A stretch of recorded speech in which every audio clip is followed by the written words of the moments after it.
Rightio, this is a tapered axle. This is on a 58 New Yorker. These are sometimes very interesting to try and take the tapered axle off to rebuild the brakes. I always recommend that you do a bit of a conversion on these. Like, tapered axle is very sort of an English sort of a design. The problem is the puller that you have to use is sometimes hit and miss as to removing the hub. Sometimes the hubs come off easy, sometimes the hubs don't come off, you got to apply heat. Sometimes they're corroded on this shaft. This one, as you can see, has got a little bit of corrosion. We've cleaned this one, so this one's right. We've already done the conversion on the other side, which we'll have a look at in a second. But what we're doing here is we're going to remove the drum from the hub, attach the hub back onto here, drill the holes in the drum larger, so it's like a late model car, as say, because these are a real serious problem pulling them apart, and you want to avoid, every time a customer comes in to have their brakes checked, you want to avoid the extra work of trying to pull these apart. Sometimes they're easy, as I said. Sometimes you're very lucky and you put your puller on and you get them off within 10-15 minutes. Sometimes you put the puller on and you'll be struggling for a day. So you'll put... So these ones, how long did it take you to get this side off? This side actually took me about 3 days to get it off. Not 3 days of constantly hitting it with a hammer? No, it's not three days of constantly hitting it with a hammer. I spray a chemical called breakaway in the hub if they're rusty. So what that does is that breaks away the rust and allows the hub to pull off. But what I do is I apply pressure on it, leave it, spray it, leave it, come back every day, give it another hit, see if it comes off. If it doesn't come off, spray it again, walk away, do another job, because they're always difficult. And this is why we've got so many hoists here. Yeah. So we've got so many hoists here because everything's difficult. So, well, not everything's difficult, but well, we tend to get all the difficult ones. Yeah. Like this is a beautiful car, a 58 New Yorker, 392 Hemi, beautiful car. But the next time he comes in and we want to do his brakes, we don't want to sit on the hoist for 3 days. It turns a possible days of anguish and frustration pulling it apart to 10 minutes. So you pull the wheel off and you just pull the drum off. Like every other car. Like every other car, yeah. It's amazing that Chrysler took so long to fix this problem. Yeah. A lot of people say, oh, you're going away from the original look. But physically looking at it, you wouldn't know the difference. It still looks factory. So at the end of the day, and people say, well, if the wheel comes off, you've got no brakes because the brake drum will come off with it. If your wheel falls off, you're in lots of trouble already. So seriously, I'd rather have it so it's easy to work on personally. Yeah, so in a lot of cases, because people know they have these tapered axles, they don't adjust their brakes or fix issues with them because they know it's going to be difficult. I've had cars come in here that have had brake clamps on the rear brake line. So, and that's the way they've got it, and they've been driving the cars like this for years, just because their mechanics can't get these off, or they just get frustrated and they say, I don't want to do it. Or right? a lot of people will just go, no, it's too hard, it's going to take up too much space for too long. Yeah. No, we can't do it.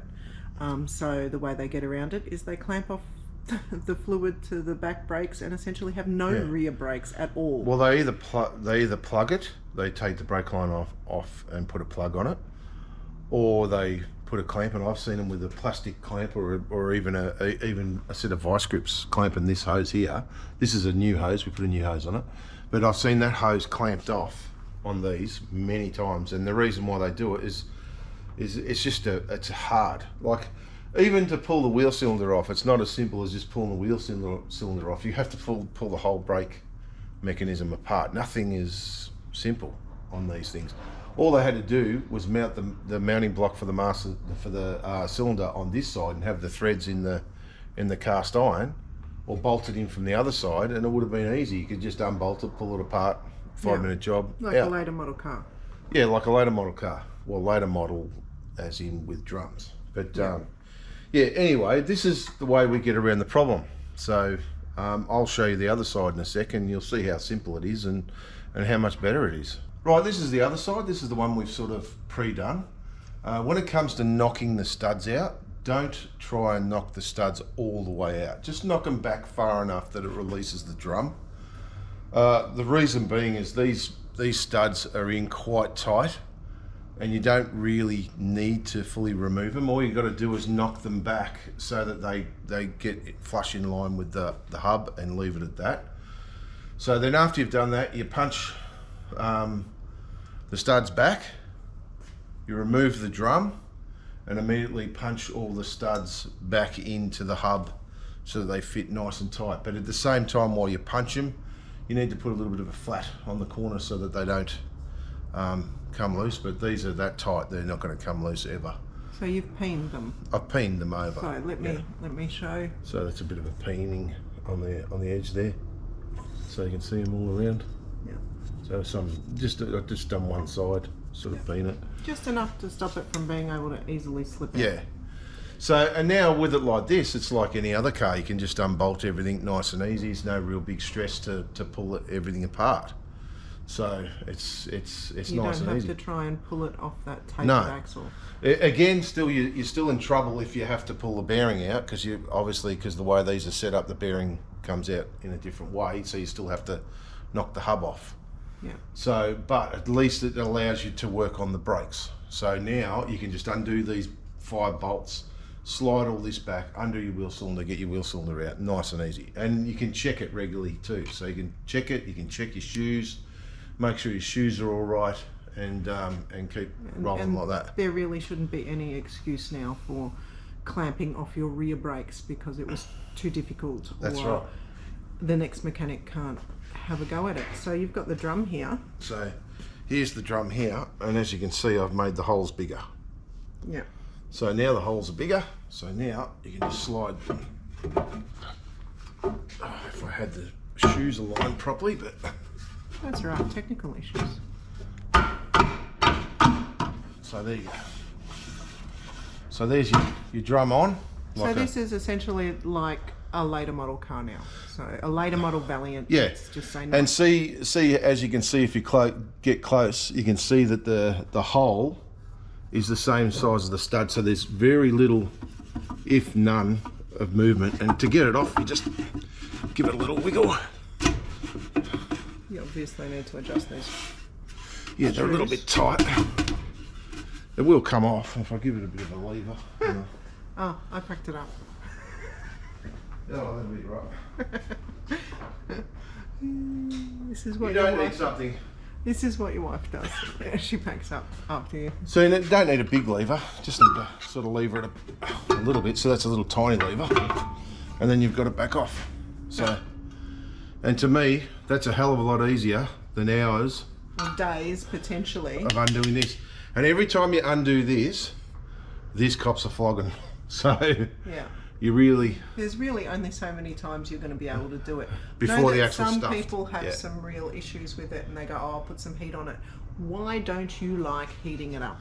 I don't like heating it up. I have heated it up in the past because I was impatient and in a hurry. But the problem with heating it is when you put it all back together and you go for a drive, you notice that sometimes that it can slightly kick the axle off in a bit of a direction, and you'll drive down the road and it'll hop around a little bit. So I'd rather not apply heat anymore. You'd rather be persistent. And yeah. If it takes 3 days, it takes 3 days. Now, can you show everybody that's watching this on YouTube the great big tool that you use to get this off? Oh yes, hang on, I'll have to grab it out. Hang on, it's here on the bench. So this contraption on this drum is what we use, yes. Or what you use. Yes. To get. There's this that goes down through the centre of here, right? I'm not going to install it because it's a bit of a bugger to install. You install this through like that, and then it has a ring that goes on the end of here to hold it all together, and that sits against here. But as you can see, this has copped a bit of a hiding over the years, so that needs to be remachined. They regularly have to be remachined. These pullers, they only last a certain amount of time, and then they fail, and you've got to get another one. But as this, you hit this to screw it up, and then you hit the end of that to apply a bit of shock pressure. Yeah. Have a look at the end of that. What do you hit this with? I hit it with Thor's hammer. We have Thor's hammer here. Yes. And why did I call it Thor's hammer? Because only a mechanic that is worthy can lift Thor's hammer. I couldn't buy a short hammer big enough, so I just made this. So this is the hammer I use, and as you can see, that's quite splayed out on the ends. It cops a hiding, and that's what I hit it with to undo it. So you've got Shane, who's 6'4" and extremely strong, smacking it with Thor's hammer. Yeah. And you can guess Shane gets a little bit of a workout doing this. Yeah, yeah. This is your gym. Well, it's my gym, yeah, you could say. But look, at the end of the day, this is the puller that you have to use to pull it all apart, and it's a procedure just putting it all together, and then getting it all in and getting it to all fit up, and then aligning everything and doing it all up. And then you hit it until it's not moving anymore. Yeah. And then you spray it, and then you let it sit. Yeah. And you don't take this off, and it's constantly applying that pressure. Yeah. And then you come back and you hit it some more, and then you spray it. Yep. And on this side, how many days did it take you to get this one off?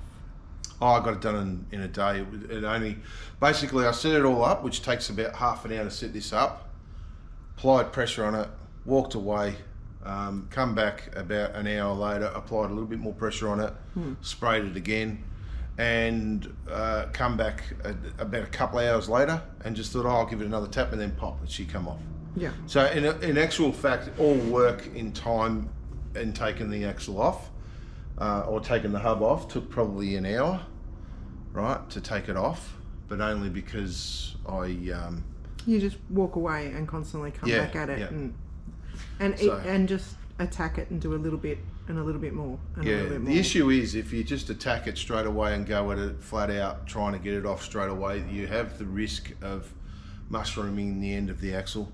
And if you do that, like you compound, because obviously you're applying pressure as well as hitting it with a hammer, you can apply too much pressure, mushroom the end of the axle, and that can be worse than trying to just pull it off. So it is very much a game of patience. Yeah. And quite a little bit of swearing involved occasionally. Well, it's you've got to hit it hard.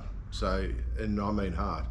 Like I've seen people on YouTube. This is the best part. You see them on YouTube and they set it all up and they pull it off, and it literally takes them 5 minutes. That's one they've prepared earlier. Well, I reckon it's one they prepared earlier. You know, and they have mentioned, oh, you know, yeah, we might have, this one might have been off recently before, you know, to make the job easier. Whereas usually when we get it, they haven't been off since they've been manufactured. That's right. Forget about it. This is just a way easier method.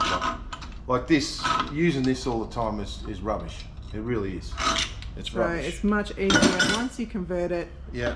This is a much easier method, doing it this way. I haven't got all the time in the world to be mucking around with this, so this, to me, is easy. Why sit there for all the time setting up that tool to pop this axle off? It's just doesn't make sense. So this car now has front and rear brakes rebuilt, so it'll be stopping well, which is good because it's a bit of a land yacht. So it's massive. It is massive, but it is beautiful. It is raining New Yorkers at the moment. Yes, we got New Yorker performance. Yes, we got New Yorker wagons. We got New Yorker coupes. We haven't got a New Yorker we haven't got a New Yorker sedan here at the moment, but that could happen. It was raining Chargers, now it's raining New Yorkers. That's okay. I watched a YouTube video the other day. It was actually quite funny. And they said, oh, we walk into the shop and what would you wouldn't believe it. Here's a Chevy Nova Ute, right, or El Camino, and then beside it another one comes in a few days later. But that sort of happens.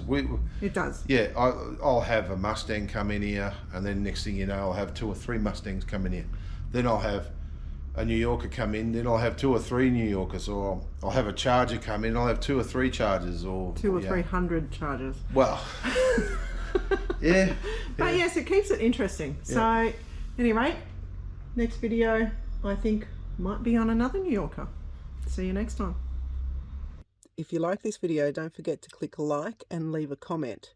If you want to see more videos like this, subscribe and click the notification bell. If you like the t-shirts that you see the crew wearing, there's a link in the description below where you can grab some for yourself. Thanks for watching.